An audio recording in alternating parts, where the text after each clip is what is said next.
About almost 4 years ago, I was asked to make an instructional video on how to set up your router for the lock miter bit. It's a great bit to know how to use, but the setup can sometimes be a little bit intimidating, but it's actually pretty easy once you've done it a few times, and I'll show you how to do it. The original video I made is very poor quality. That's why I'm remaking the video. And actually, since I did that video 4 years ago, I've learned a few tips that have allowed me to, a lot of times, set it up almost perfectly the first time with very little adjustment. First thing you do is you dial in the height of the bit for the whatever thickness work you're using, and after you make a few test cuts to tweak it, and then once you get that done, it's real easy to set the depth of your fence. Just to show you what an awesome bit this is, check this out. This is going to be my new router fence that I'm making. It looks like a solid piece of walnut. It's basically 5 pieces of wood, carefully routed with the lock miter, and you can just see the potential of this bit. First, what you got to do is find the center of your bit, which is the center between here and here.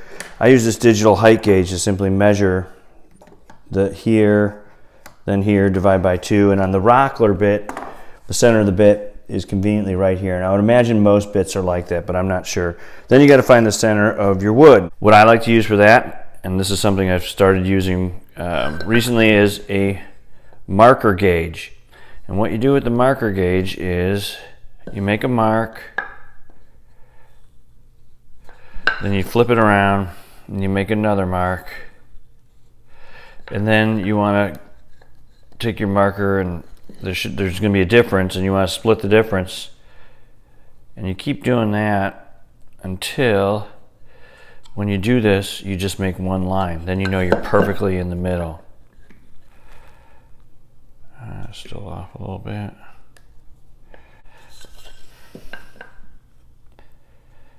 All right, there we go. So I'm perfect now. With good light, we're going to line that up with the bottom here, the center of the bit. Just take down a little bit more. Okay, that is pretty close. We're going to make a few test cuts. Basically, we're just going to take a little nip here, and then we'll line it up using this. Let me show you what I mean. Just took a little nip off of there, and then using the marker gauge now, you can see, is it lining up with that center of the bit? And it's almost perfect. So now I know, using this, that my first test cut's gonna almost be perfect. So let's go ahead and make a test cut and see how we did. It's real easy to dial in the depth of your fence. So you're going to want this kind of close to make these cuts here. You need a straight edge now, and the depth of your fence is going to be adjusted so that it just misses the bit here and at the top here. Okay. So now, since I'm making test cuts, I'm just going to come out a little bit, because we don't need to be perfect on the depth.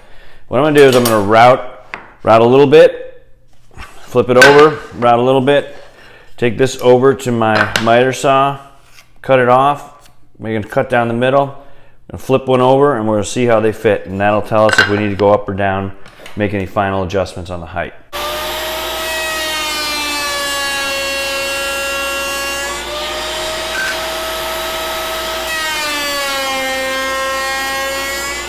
All right, take that over to the miter saw and cut it off. Okay. Now, just flip it over. And if you got it right, there should be the same height there. And wow, it's perfect. I got it on the first shot. That was pretty lucky. But it's been happening more and more frequently using this method. So let's say that one was sitting up a little higher than the other one. There was a little gap. This was a little higher than that. That just means that you got to adjust your bit a little bit one way or the other, depending on which side's proud of the other side, until you get it right. It may take a couple of passes, but this is the easiest way I found. Now we'll dial in the fence depth carefully this time, using the straight edge. to do is we're going to get the vents, it's still hitting. Now I'm going to go to micro adjust. Now it's no longer hitting. I see up here, is it hitting here? Not hitting, we're going to go back a little bit.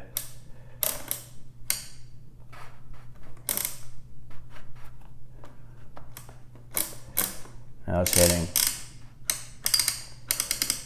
There, no longer hitting. Okay, so we're going to make another test cut. Now we're going to see if our depth is good.